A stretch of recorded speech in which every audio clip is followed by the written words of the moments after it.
नमस्कार, आशा करता हूँ कि आप सब लोग ठीक होंगे। भारतीय संविधान पर जो हमारी चर्चा चल रही थी, उसी चर्चा को आज हम आगे बढ़ाते हुए एक नए संदर्भ में चर्चा करेंगे। शुरुआत तो यहाँ आज हमें प्रस्तावना की कर लेनी चाहिए थी, लेकिन प्रस्तावना को शुरू करने से पहले मैं आप सबके सामने भारतीय संविधान का जो एक ऐतिहासिक आयाम है, जो यानी कि ईस्ट इंडिया कंपनी के तहत जितने भी अधिनियम पारित किए गए थे, उन पर चर्चा कर लेना मुझे लगता है थोड़ा-सा ठीक रहेगा। वैसे तो कल भी बात की थी हमने कि प्रस्तावना के ऊपर चर्चा करेंगे और आगे भारतीय संविधान के जितने भी अनुच्छेद हैं, उन पर चर्चा करते हुए इस यानी कि चर्चा को आगे बढ़ाते चलेंगे। लेकिन मैं जहाँ चाहता हूँ कि ऐतिहासिक संदर्भ में हम थोड़ी-सी और चर्चा कर लें, क्योंकि एक फ़्लो इस सब्जेक्ट का है जो बना रहेगा। अन्यथा यदि ऐतिहासिक संदर्भ में हम इस चर्चा को आगे नहीं बढ़ाएँगे, यानी कि ऐतिहासिक संदर्भ में जितने भी अधिनियम पारित किए गए थे, उसको यदि हम नहीं देखते हैं, तो एक फ़्लो सा टूट जाता है, जिसकी वजह से आगे कंटिन्यूटी बनाने में समस्या उत्पन्न हो सकती है। इसीलिए इन्हीं अधिनियमों पे आज बात करने के लिए एक क्विक रिवीजन रहेगा ये। ऐसे नहीं है कि हम बहुत इसके अंदर डीपली जाके इस पर चर्चा करेंगे। एक क्विक रिवीजन रहेगा जिस पे आपका एक फ्लो बना रहे। वैसे तो मैंने आपके साथ कल की इस चर्चा के अंदर बात की थी कि किस प्रकार हमने संविधान निर्माण के समक्ष आने वाली समस्याओं का सामना किया था और संविधान निर्माण को किस प्रकार आगे हमने कंटिन्यू रखा था। और किस प्रकार एक हम देखते हैं कि पाकिस्तान के निर्माण की चर्चा शुरू होती है और आगे जाके भारत के विभाजन के रूप में हम उसको देखते हैं, ठीक है? तो उसी कड़ी को आगे बढ़ाते हुए आज हम शुरू करने जा रहे हैं भारतीय संविधान का जो ऐतिहासिक आयाम है, उसको आज हम चर्चा में रख रहे हैं, ठीक है? तो हम देखते हैं कि जो ईस्ट इंडिया कंपनी थी, जब भारत के ऊपर इन लोगों ने क्या किया था कि राजनीतिक और सांस्कृतिक और आर्थिक सभी प्रकार के मामले जो है कंपनी देखने लगी थी। तो ब्रिटेन की जो महारानी थी एलिज़ाबेथ, कहीं न कहीं उसको इस बात का आभास हो गया था कि कंपनी कहीं न कहीं अपना एक प्रभुत्व स्थापित करने के लिए भारत के ऊपर और उसका प्रभाव कहीं न कहीं ब्रिटेन के ऊपर भी देखने को मिलेगा। इसीलिए कहीं न कहीं कंपनी को रेगुलेट करना आवश्यक है, कंपनी को नियंत्रित करना आवश्यक है। क्योंकि आर्थिक के साथ-साथ राजनीतिक निर्णय भी कंपनी स्वयं से लेने लग गई थी। उसी को कंट्रोल करने के लिए 1773 के अंदर हम देखते हैं कि रेगुलेट एक्ट पारित किया गया था, ठीक है? क्या इसका उद्देश्य था? इसका उद्देश्य सिर्फ़ इतना ही था कि कंपनी को किस प्रकार से नियंत्रण करना है। यानी कि जो वो राजनीतिक और आर्थिक निर्णय ले रही है अपने आधार पर ही, उनको नियंत्रण किस प्रकार से करना है। क्योंकि हम यह देखते हैं कि जो कंपनी के शासन संचालन करता थे, वो कहीं न कहीं ब्रिटेन के थे, ठीक है? तो ब्रिटेन के थे, तो अगर वो शासन चलाना सीख जाते हैं, तो कहीं न कहीं ब्रिटेन के ऊपर भी उनका प्रभाव रहेगा। ब्रिटेन में भी वो सत्ता को परिवर्तन करने की क्षमता विकसित कर सकते हैं। इसी को कंट्रोल करने के लिए कंपनी ने कहीं न कहीं महारानी एलिज़ाबेथ ने कहीं न कहीं 1773 में रेगुलेट एक्ट पारित किया था, जो किस प्रकार कंपनी को नियंत्रित करता है, हम उसको देखते हैं। तो 1773 का जो रेगुलेटिंग एक्ट था, इसमें क्या किया था, बंगाल के अंदर एक गवर्नर जनरल का पद बना दिया गया था। क्यों बनाया गया था गवर्नर जनरल का पद? गवर्नर जनरल का पद इसलिए बनाया गया था ताकि कंपनी का जो शासन है, वो बंगाल से नियंत्रित किया जा सके। यानी कि अस्त-व्यस्त तरीके से वो जो संचालन चल रहा था, उसको एक नियंत्रित तरीके से संचालित किया जाना चाहिए। इसीलिए कंपनी के लिए एक बंगाल के अंदर गवर्नर जनरल का पद जो है सृजित किया गया था। बॉम्बे और मद्रास के जो जो यानी कि एरिया था, उसको उसके अधीन कर दिया गया था। यहाँ से हमें एक चीज़ हमेशा याद रखनी है कि केंद्रीकृत की एक हमें धारणा देखने को मिलती है। केंद्रीकृत का अर्थ होता है कि हमें एक पावर के रूप में बाकी सभी एरिया को कंट्रोल करने का एक सिद्धांत यहाँ से देखने को मिलता है। क्योंकि सिर्फ़ और सिर्फ़ बंगाल से ही बाकी एरियो को नियंत्रित किया जाएगा। इसके साथ क्या किया गया था, इसके साथ 1774 के अंदर कोलकाता के फोर्ट विलियम के अंदर एक सुप्रीम कोर्ट की स्थापना कर दी गई थी। ठीक है? इसका निर्माण क्यों किया गया था? फोर्ट विलियम के अंदर कंपनी को रेगुलेट करने के लिए आखिर इस सुप्रीम कोर्ट की स्थापना क्यों की गई थी? इसकी स्थापना इसलिए की गई थी कि कहीं न कहीं कंपनी के मन में यह बातें चल रही थी कि भारत के अंदर जो कंपनी है, उसको कंट्रोल करने के लिए कुछ नियम, कुछ कानून होना चाहिए। और कुछ ऐसे मामले होंगे जिन्हें ब्रिटेन के अंदर ही ना सॉल्व करके भारत के अंदर ही उनका संचालन किया जाए। इसलिए कंपनी को और अच्छे तरीके से कार्य करने में इसमें सहायता भी मिलेगी। ठीक है? और हम देखते हैं इसमें जो प्रथम गवर्नर गवर्नर जनरल थे वो थे वॉरेन हेस्टिंग। ठीक है, वॉरेन हेस्टिंग जो थे कंपनी के उस यानी कि बंगाल वाले एरिया को नियंत्रित करने के लिए वॉरेन हेस्टिंग जो थे पहले गवर्नर जनरल थे। ठीक है, आगे थोड़ा सा हम देखते हैं। अब यहाँ से एक न्यायिक व्यवस्था की शुरुआत हो जाती है ना भारत के अंदर। जब भारत के अंदर एक न्यायिक व्यवस्था की शुरुआत होती है तो हमें यह देखना बहुत आवश्यक हो जाता है कि भारत के संदर्भ में इस न्यायिक व्यवस्था की शुरुआत तो हम देख लेते हैं 1774 के अंदर। आखिर यह आगे कैसे बढ़ती है, किन अधिनियमों के अंदर हम इसकी कड़ी को और जोड़ के देख सकते हैं। आपको याद होगा कि 1835 के अंदर, सॉरी, 1935 के अंदर एक भारत शासन अधिनियम आया था। उस भारत शासन अधिनियम के तहत 1937 के अंदर भारत के अंदर एक और उच्च न्यायालय की स्थापना की गई थी। यहाँ मैं बता दूं, जो जो 1774 का कलकत्ता के अंदर हाई कोर्ट की स्थापना की गई थी, उसके जो प्रथम न्यायाधीश थे, मुख्य न्यायाधीश थे, उनका नाम था लॉर्ड इम्पे। ठीक है, लॉर्ड इम्पे उनका नाम था। और जो 1837 के अंदर जो उच्च न्यायालय की स्थापना की गई थी, उन उसके जो मुख्य चीफ जस्टिस है उनका नाम था गवायर। ठीक है, तो यह दो नाम याद रखने हैं। इसके बाद हम देखते हैं वर्तमान समय में जो हमारा सुप्रीम कोर्ट है ना। स्वतंत्र भारत के बाद, स्वतंत्र जब भारत स्वतंत्र हो गया था उस समय हमारा इस सुप्रीम कोर्ट की नींव रखी गई थी। यह तो जो दोनों सुप्रीम कोर्ट का निर्माण किया गया था, यह तो तब की बात हम कर रहे हैं जब भारत एक गुलाम देश था। लेकिन स्वतंत्र भारत का जो सुप्रीम कोर्ट था उसकी स्थापना हुई थी 24 जनवरी 1950 के अंदर। ठीक है, यह इस बात को याद रखना है कि जो स्वतंत्र भारत का सुप्रीम कोर्ट था उसकी स्थापना कब हुई थी, तो 24 जनवरी 1950 के अंदर इसकी स्थापना हुई थी। ठीक है, अब यहाँ पर यह भी याद रखना बहुत जरूरी हो जाता है कि स्वतंत्र भारत के प्रथम चीफ जस्टिस कौन थे। तो स्वतंत्र भारत के चीफ जस्टिस जो थे हीरालाल कानिया थे। एच जे कानिया के नाम से भी इन्हें ज़्यादा जाना जाता है, तो आप इनका नाम भी याद रखिएगा। मैं एक बार फिर रिवाइज करवा देना चाहता हूँ इस चीज़ को कि 1773 के रेगुलेटिंग एक्ट के माध्यम से 1774 के अंदर कलकत्ता के अंदर सुप्रीम कोर्ट की स्थापना की गई थी, जिसके मुख्य न्यायाधीश थे लॉर्ड इम्पे। ठीक है, उसके बाद 1935 का जो अधिनियम था उसके तहत 1937 के अंदर भारत के अंदर एक और सुप्रीम कोर्ट की स्थापना की गई थी। उसके जो मुख्य न्यायाधीश थे वो थे ग्वायर। ठीक है, और 1950 के अंदर स्वतंत्र भारत के अंदर जो सुप्रीम कोर्ट की स्थापना की गई थी उसके जो मुख्य न्यायाधीश थे एच जे कानिया थे। ठीक है, तो ये तीनों नाम आपको यहाँ याद रखने के बहुत जरूरी हो जाते हैं। अब हम थोड़ा सा यहाँ बात करते हैं गवर्नर जनरल की। ठीक है, 1773 के अंदर गवर्नर जनरल बनाया गया था बंगाल का। ठीक है, यहाँ मैंने आपको ये भी बताया कि भारत का जो शासन था, प्रशासन था, उसको कहीं ना कहीं केंद्रीकृत करने की कोशिश की जा रही थी। ठीक है, 1833 के अधिनियम में क्या होता है, मैं आपको 1833 का अधिनियम अलग से पढ़ाऊंगा। गवर्नर जनरल के बारे में थोड़ी सी मैं आपको बात यहाँ बता रहा हूँ कि जो 1773 के अंदर गवर्नर जनरल का पद सृजित किया गया था, इस पद का आगे जाकर और क्या हमें किन आधारों पे हमें जुड़ा हुआ, यानी कि कहाँ इनकी कड़ियाँ और जुड़ी हुई दिखती हैं ना।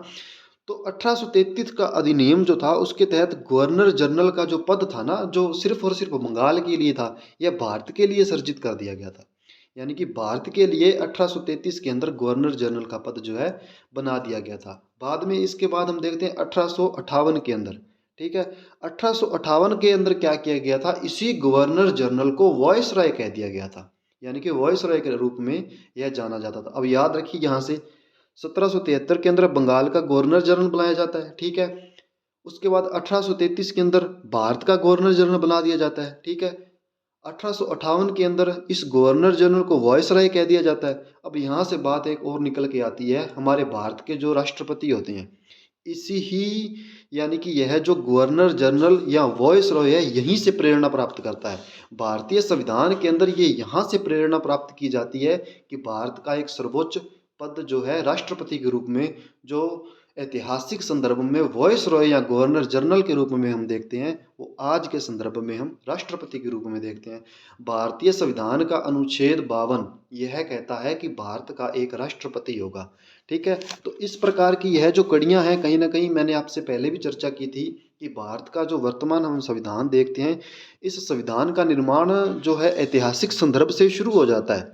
ठीक है, और ये भी बात मैंने आपको बताई थी, जो गुलाम देश होता है उस गुलाम देश के ऊपर अपने उस जो उपनिवेश होता है, उस उपनिवेश के कहीं न कहीं प्रभाव देखने को मिलते हैं। यानी कि ब्रिटेन ने भारत को यदि गुलाम किया था, तो भारत के ऊपर ब्रिटेन के जो शासनिक, प्रशासनिक, संचालनकर्ता, जहाँ उनकी संस्थाएँ थी, उनका प्रभाव देखना लाज़मी तय था। तो वही उसी के आधार पर हम आज राष्ट्रपति के पद को जो देखते हैं, वो वायसरॉय, या हम कह सकते हैं कि गवर्नर जनरल के रूप में ऐतिहासिक संदर्भ में हमें देखने को मिलता है।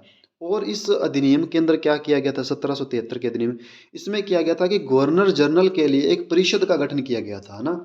यानी कि गवर्नर जनरल को कार्य में सहायता प्रदान करने के लिए एक परिषद का गठन किया गया था 1773 के रेगुलेटिंग एक्ट के तहत, ताकि गवर्नर जो है बेहतर तरीके से कार्य कर सके। आज के संदर्भ में यदि इस गवर्नर जनरल की परिषद की हम बात करते हैं, तो मंत्री परिषद, भारतीय संविधान का अनुच्छेद 74 कहता है कि भारतीय संविधान का अनुच्छेद 74 यह कहता है कि राष्ट्रपति की सहायता के लिए एक मंत्री परिषद होगी। अब यह दोनों कड़ियां यहाँ से जुड़ जाती हैं। किस प्रकार जुड़ जाती हैं? वॉइसरॉय के रूप में हम राष्ट्रपति को देखते हैं, और मंत्री परिषद के रूप में हम किसको देखते हैं? जो ऐतिहासिक संदर्भ में यानी कि वॉइसरॉय की काउंसिल होती थी, उसको देखते हैं। तो यह दोनों कड़ियां जुड़ जाती है। 1950 के अंदर यानी कि मंत्रिपरिषद के गठन की बात हो गई थी, और भारतीय संविधान का अनुच्छेद 74 कहता है कि राष्ट्रपति की सहायता के लिए एक मंत्रिपरिषद होगी। ठीक है, तो इतनी बातें इस 1773 रेगुलेटिंग एक्ट के बारे में हमें याद रखनी है। इसके बाद क्या होता है, इसी रेगुलेटिंग एक्ट को थोड़ा सा और यानी कि बेहतर तरीके से संचालन करने के लिए, यानी कि 1773 की जो कमियां रह गई थी एक्ट के अंदर, उन्हीं कमियों को और बेहतर तरीके से कार्य करने के लिए एक और एक्ट पारित किया गया था, 1784 का पिट्स इंडिया एक्ट। ठीक है, पिट्स नाम क्यों रखा गया? क्योंकि उस समय ब्रिटेन के जो शासक थे, उनका नाम विलियम पिट्स था, इसलिए इस एक्ट का नाम भी पिट्स इंडिया एक्ट रख दिया गया था, 1784 थी। ठीक है, इसके अंदर क्या होता है, इसमें कंपनी का जो कार्य कर रही थी, कंपनी क्या कार्य कर रही थी, कंपनी जो भी आर्थिक और राजनीतिक कार्य कर रही थी ना, वो बोर्ड ऑफ कंट्रोल के माध्यम से कर रही थी। ठीक है, बोर्ड ऑफ कंट्रोल के माध्यम से कंपनी ने क्या किया कि सभी राजनीतिक और आर्थिक कार्यों को मिक्सअप रूप से कर रही थी। यानी कि कोई अलग अलग इनके लिए संस्था नहीं बनाई गई थी। बोर्ड ऑफ डायरेक्टर के माध्यम से कंपनी कार्य कर रही थी। 1784 के पिट्स इंडिया एक्ट के माध्यम से क्या किया, एक संस्था बना दी गई। उस संस्था के माध्यम से क्या किया गया, यानी कि जो राजनीतिक कार्य और आर्थिक कार्य थे, उनको अलग अलग कर दिया। यानी कि अब जो राजनीतिक कार्य थे वो देखेगा बोर्ड ऑफ कंट्रोल। ठीक है, बोर्ड ऑफ डायरेक्टर क्या देखेगा, आर्थिक कार्य देखेगा। राजनीतिक कार्य बोर्ड ऑफ कंट्रोल, आर्थिक कार्य बोर्ड ऑफ डायरेक्टर। यानी कि बोर्ड ऑफ कंट्रोल का गठन किया गया था। सीधा यदि साधारण भाषा में कहे तो बोर्ड ऑफ कंट्रोल का गठन किस आधार पर किया गया, ताकि कंपनी जो है आर्थिक और राजनीतिक कार्यों में एक विभेद उत्पन्न हो सके। दोनों को एक साथ यदि कंपनी ही रेगुलेट करेगी, तो कहीं ना कहीं इनमें हम देख सकते हैं कि एक क्लियरेंस नहीं आती है ना। तो इसी आधार पर कंपनी ने जो है यह 1774 का एक्ट पारित किया गया था। अब यहाँ से एक झलक निकलती है द्वैध शासन की। यहाँ से द्वैध शासन शुरू नहीं हुआ था, लेकिन द्वैध शासन की हमें झलक देखने को मिल जाती है कि जो 1784 का पिट्स इंडिया एक्ट था, कहीं ना कहीं आर्थिक और राजनीतिक कार्यों को अलग अलग रूप में परिभाषित कर दिया था, बोर्ड ऑफ कंट्रोल और बोर्ड ऑफ डायरेक्टर के रूप में। ठीक है, तो द्वैध शासन की जो है संकल्पना कहीं ना कहीं यहाँ से निकलना शुरू हो गई थी। ठीक है, आगे जाके हम देखते हैं 1919 का जो मार्ले मिंटो सुधार अधिनियम आया था।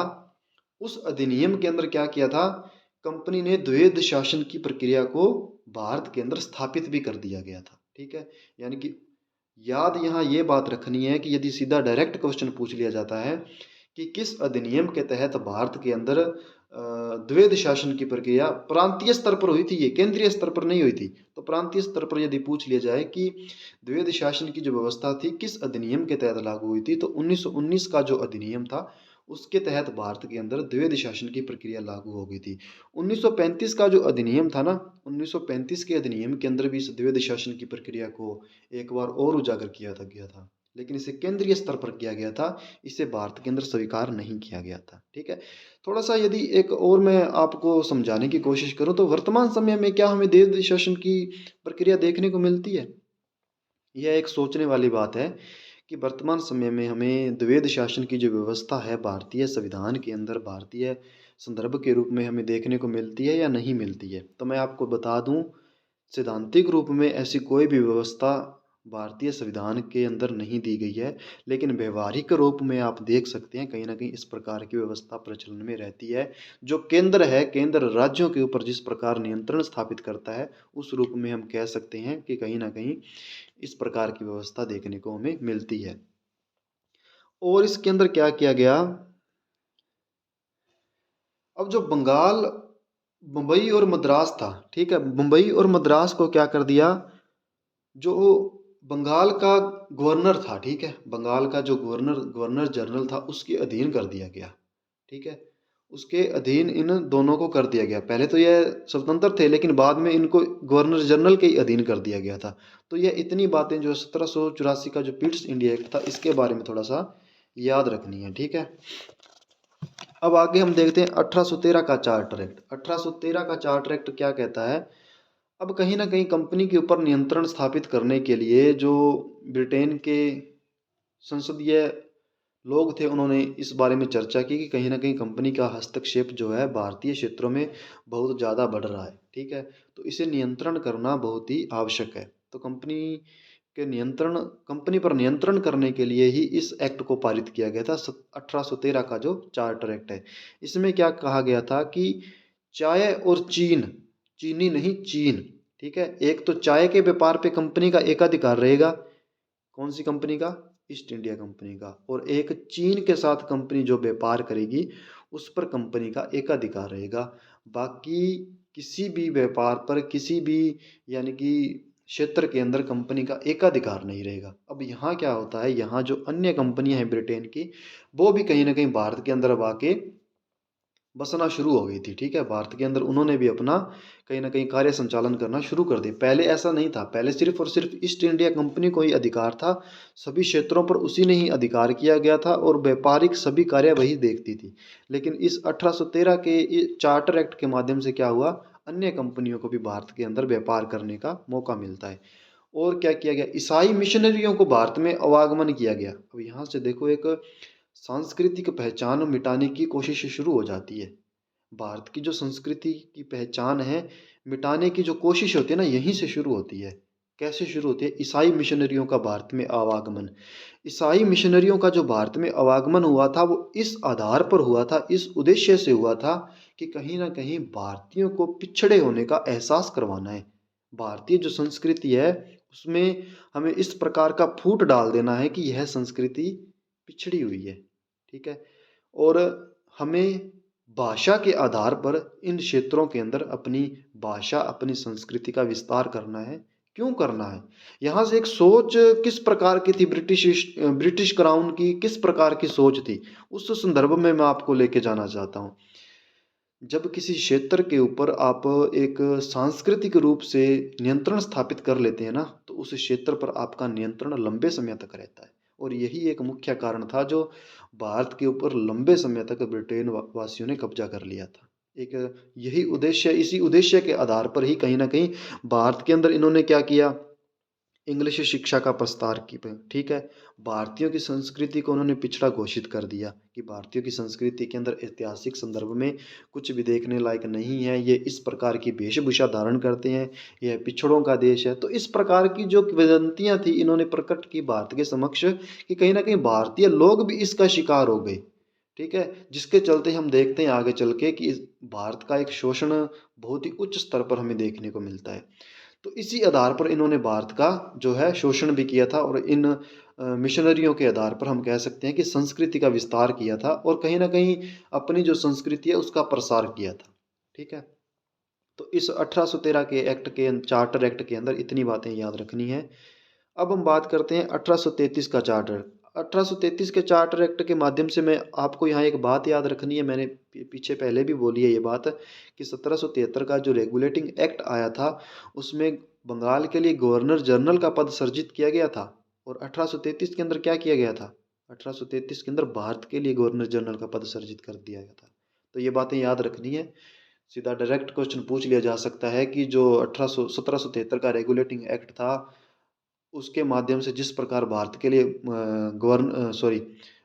बंगाल के लिए गवर्नर जनरल का पद सृजित किया गया था, उसी संदर्भ में भारत के लिए गवर्नर जनरल का पद किस एक्ट के माध्यम से सृजित किया गया था। तो ये थोड़ी सी बातें याद रखनी है यहाँ पे। अब वो बात मैंने बता दी कि भारत के लिए गवर्नर जनरल का पद सृजित कर दिया गया था, केंद्रीकृत की यहाँ पर एक सोच को हम देखते हैं कि किस प्रकार भारत को एक केंद्रीय नियंत्रण में ले जाने की कोशिश की जा रही थी। जो पहले इसके गवर्नर जनरल थे लॉर्ड विलियम बैटिंग थे, इनका नाम भी याद रखो तो ठीक है, बाकी इतना इंपॉर्टेंट नहीं है। विलियम बैटिंग याद रखिएगा थोड़ा सा। और जो कानून बनाने की शक्ति थी वो कहीं ना कहीं बॉम्बे और बंगाल मद्रास से तो ले ही ली गई थी, पहले ही ले ली गई थी, और इसके माध्यम से और भी नियंत्रित कर दिया गया था उसको। ठीक है, तो ये थोड़ी सी चीज़ें याद रखें। अब हम आगे चलते हैं 1853 की चार्टर एक्ट के तहत। ठीक है, 1853 का जो चार्टर एक्ट था ना, वो कंपनी के ऊपर अंतिम चार्टर एक्ट था। ठीक है, क्योंकि 1857 की क्रांति हो जाती है, उसके बाद हम देखते हैं कि एक फेजेट समाप्त हो जाता है, यानी कि कंपनी का शासन भारत से समाप्त हो जाता है। सीधा नियंत्रण कौन करता है? ब्रिटिश क्राउन भारत को नियंत्रण करने लग जाती है अब। ठीक है, तो 1853 का जो चार्टर एक्ट हम देखते हैं। अब यहाँ क्या कर दिया गया था कि जो भी कानूनी प्रस्ताव पारित होता था ना, उस कानूनी प्रस्ताव पर भारत के गवर्नर जनरल की अनुमति अनिवार्य कर दी गई। ठीक है, क्यों अनुमति अनिवार्य कर दी गई?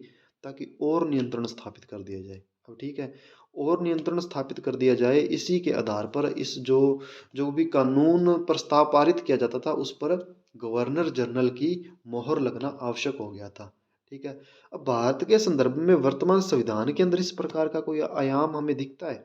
यदि हम थोड़ा सा एक दूरदृष्टि से हम देखें, सोचें तो समझे तो हमें दिखता है। ठीक है, याद कीजिए, संसद के अंदर कोई भी विधेयक यदि पारित होता है, ठीक है, कोई भी विधेयक पारित होने के बाद लोकसभा राज्यसभा से पारित होने के बाद राष्ट्रपति के पास जाता है। भारतीय संविधान का अनुच्छेद 111 ये कहता है कि राष्ट्रपति की अनुमति के बाद ही कोई भी विधेयक कानून बनता है। तो यह जो प्रावधान है ना 1853 के चार्टर एक्ट के अंदर, ये यहीं से लिया गया है।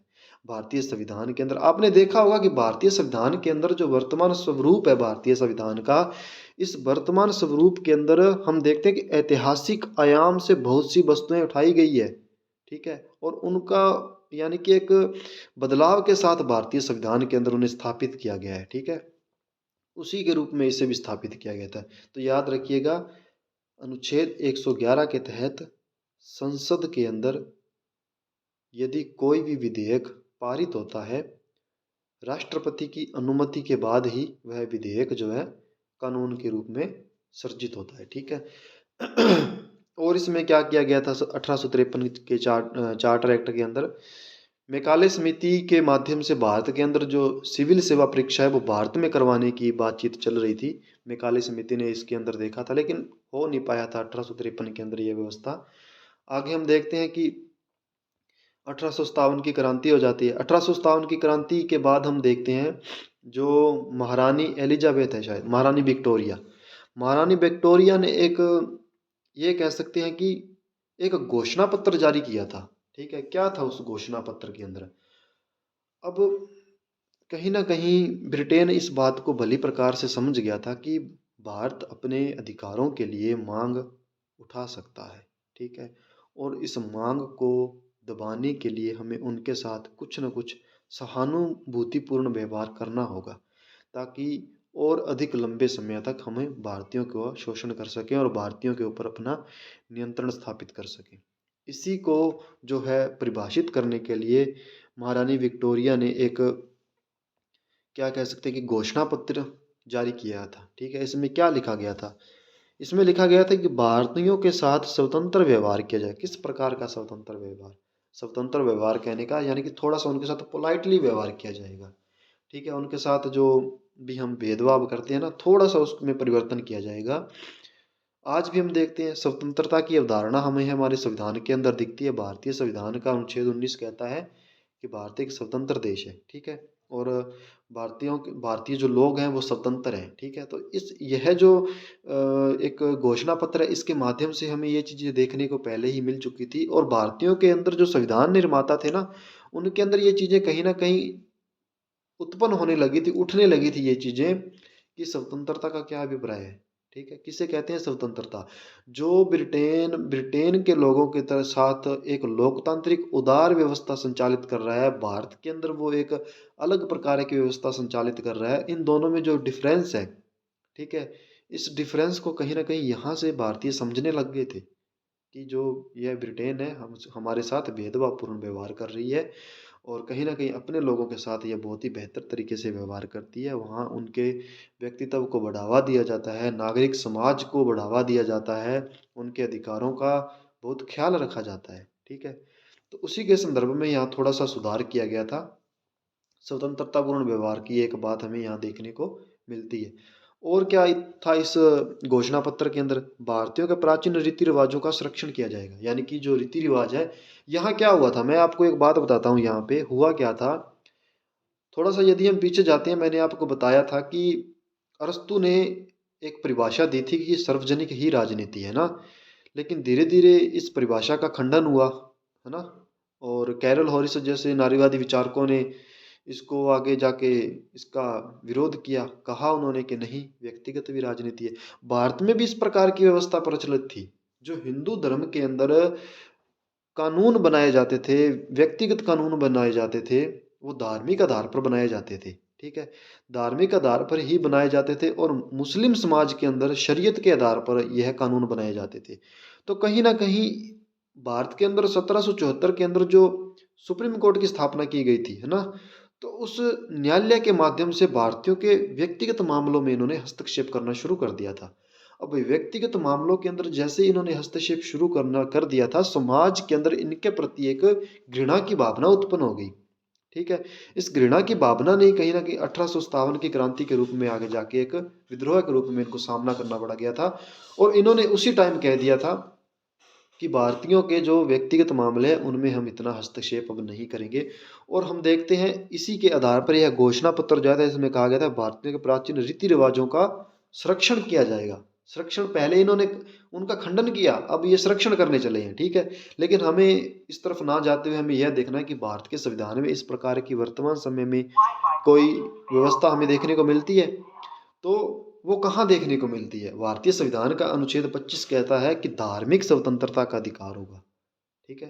तो ये कड़ी वहाँ से जुड़ी हुई है, ठीक है? इसको भी याद रखिएगा। आगे हम थोड़ा-सा और देखते हैं इसके अंदर भारतीयों के लिए निष्पक्ष कानून व्यवस्था। निष्पक्ष कानून व्यवस्था तो केवल नाम मात्र की थी।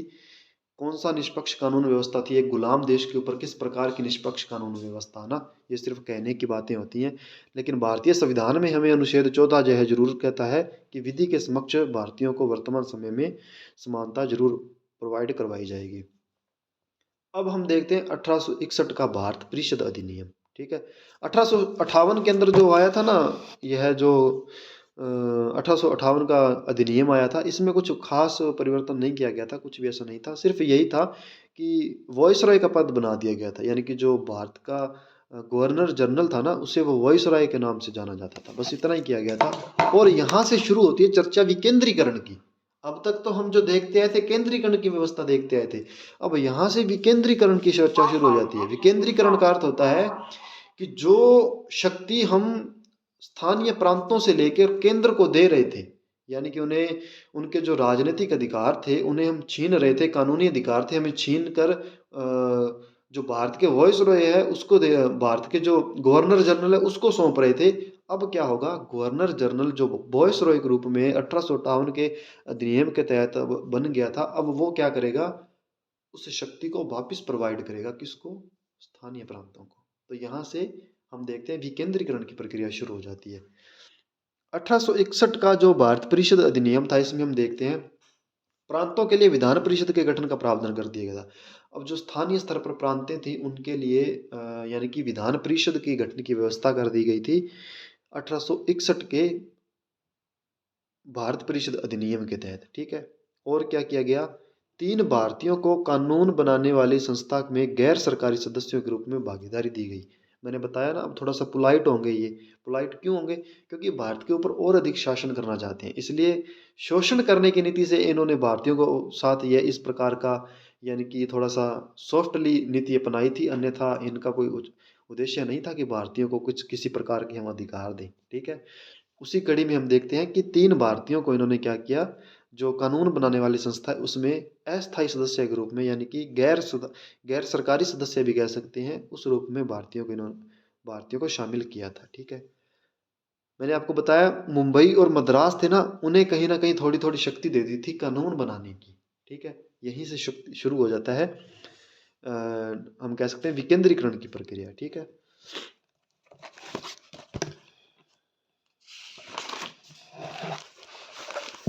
इसके बाद हम देखते हैं 1892 भारत परिषद अधिनियम। ठीक है, 1892 का जो भारत परिषद अधिनियम था ना, अब इसमें क्या होता है, विधान परिषद में राज्यों के अप्रत्यक्ष निर्वाचन के सिद्धांत को स्वीकार किया गया। ठीक है, यानी कि आज के समय में हम जैसे देखते हैं कि हमारी जो राज्यसभा है, इसका जो निर्वाचन होता है यह प्रत्यक्ष रूप से नहीं होता है। ठीक है, अप्रत्यक्ष रूप से होता है, जनता डायरेक्ट नहीं इसके अंदर मत देती है। और इसी प्रकार की व्यवस्था हमें विधान परिषद के रूप में 1892 के अधिनियम के तहत मिलती है। ठीक है, और इसके अंदर क्या मिलता है, 1892 के अधिनियम के तहत विधान परिषद के सदस्यों को बजट पर बहस करने तथा प्रश्न पूछने का अधिकार दिया गया।